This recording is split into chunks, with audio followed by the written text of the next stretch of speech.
Welcome back to Inside Southeastern Football with head coach Ron Roberts as we tape right here from the Victory Club as we approach the 2013 season. We're now going to take a look at a group that got a lot of headlines in 2012, and that is your special teams unit for your Southeastern Lions. One thing obvious about a Ron Roberts coach football team is that the coaching staff places just as much emphasis on special teams as they do on offense and defense.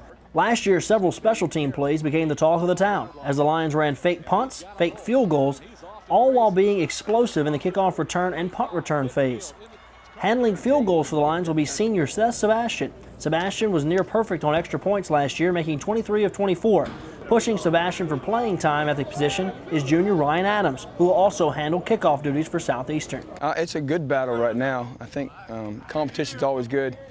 But right now, they're neck and neck. I mean, it's not just coach speak. I don't think there is a starter right now. We're battling. They were even, exactly the same in the first scrimmage. They've had about the same consistency. Handling kickoff return duties this year will be running back Xavier Roberson. Roberson fell into that role last year and took 2 kickoffs to the house, one in the Stephen F. Austin game and one versus Nicholls State. And Roberson is back to return kicks this year along with sophomore wide receiver Jeff Smiley. I'm excited about our kick returners. You know, I was excited the way that Roberson finished up the season. I think we do have some other guys that can do some things as well that can help us. Matt McCormick is back for his senior year and will handle the punting duties for the Lions. Junior Tim Callahan is pushing McCormick for that role. About the same as the field goal kickers. You know, I'd say they're neck and neck. I would say that in the first scrimmage, Matt performed a little bit better. If you're just talking production, you know, his average was a little bit higher.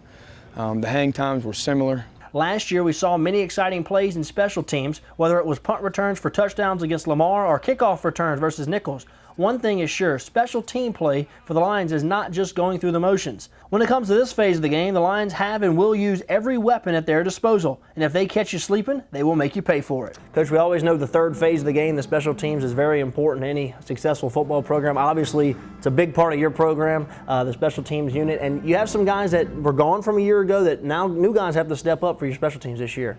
Right, and we've got some good competition going on at that battle as well. And you know, our punting duties right now, pretty tight battle between McCormick and Tim Callahan, and so we're excited to see where that's going to take us. I don't know. You know, Matt has really came in and has kicked a lot better than he has in the last year and a half. He really found a sweet spot on his foot, and he's really getting a hold of the ball, doing some really good things with it. So we're excited about that. Coach, we also saw some exciting times in the return game a year ago. Obviously with Xavier Roberson the last few ball games with a couple touchdowns returned to the house, and then but now Robert Alford's gone returning punts. Who's gonna return punts for your club this year?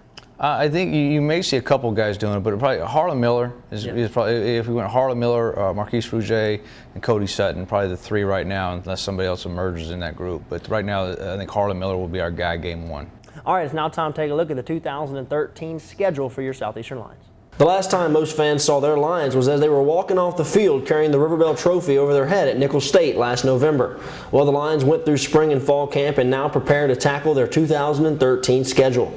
First up, the Lions will welcome Southeast Missouri to Hammond on Thursday, October the 29th for the season opener. The Red Hawks from the Ohio Valley Conference finished 2012 with a 3-8 record, and Red Hawk coach Tony Samuel welcomes back 10 starters from the 2012 squad. The Red Hawks lost 23 lettermen from last year and will run a multiple offense scheme along with a 4-3 defense. After facing Southeast Missouri, the Lions will have 9 days to get ready for the TCU Horned Frogs. Southeastern will travel to Fort Worth for a September the 7th contest with TCU. The Horned Frogs are coming off a 7-6 season that saw them finish 5th in the Big 12 race. TCU has 17 starters returning for Coach Gary Patterson's squad, and TCU will run a multiple offensive scheme and a 4-2-5 defensive scheme. Patterson is 116-36 in his 12 years at TCU. Kickoff is set for 11 a.m. and will be televised on the Fox Sports Southwest network. The Lions then return the home and home to South Dakota State on September the 14th as they travel to Brookings, South Dakota to face the Jackrabbits. The Jackrabbits are coming off a 9-4 season that saw them finish 2nd in the Missouri Valley Conference, and in the preseason, they're ranked in the top 10 in most publications. The Jackrabbits lost 10 starters off the 2012 squad. When South Dakota State is on offense, they'll run a pro-style offense and a 4-3 defense. The Lions are looking to pay the Jackrabbits back for the loss last year. If being away from home is hard, then it only gets harder for Southeastern as they go on the road for a 3rd straight week, when on September the 21st, the Lions travel to Birmingham, Alabama to face the Samford Bulldogs. Samford returns 15 starters from last year's 7-4 team that finished 4th in the Southern Conference.